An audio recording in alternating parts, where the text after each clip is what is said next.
कलाहांडी जिला केसिंगा ब्लॉक अंतर्गत बेलखंडी ग्राम पंचायत रे एक क्रिकेट टूर्नामेंट रे नर्ला विधायक भूपिंदर सिंह अतिथि हेई आसिथिले। क्रिकेट खेलाड़ी को उत्साहित करिबा पई बैटिंग करिबा समय रे भारसाम्य हराई तले गली पड़िले नर्ला विधायक भूपिंदर सिंह। नर्ला निर्वाचन मंडलीर विधायक भूपिंदर सिंह बैटिंग करिबा समय रे भारसाम्य हराई तले गली पड़िथिले। स्थानीय क्रिकेट खेलाड़ी माने तुरंत जाई नर्ला विधायक भूपिंदर सिंह को टेकी आनिथिले। कलाहांडी जिला केसिंगा ब्लॉक अंतर्गत बेलखंडी ग्राम पंचायत रे एक क्रिकेट टूर्नामेंट रे नर्ला विधायक भूपिंदर सिंह अतिथि हेई आसिथिले। क्रिकेट खेलाड़ी को उत्साहित करिबा पई बैटिंग करिबा समय रे भारसाम्य हराई तले गली पड़िले नर्ला विधायक भूपिंदर सिंह। नर्ला निर्वाचन मंडलीर विधायक भूपिंदर सिंह बैटिंग करिबा समय रे भारसाम्य हराई तले गली पड़िथिले। स्थानीय क्रिकेट खेलाड़ी माने तुरंत जाई नर्ला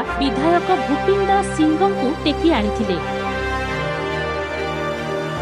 आमो चैनल को लाइक, शेयर और सब्सक्राइब करंतु। ग्रामीण 24 ओडिया आपणक साथी रे।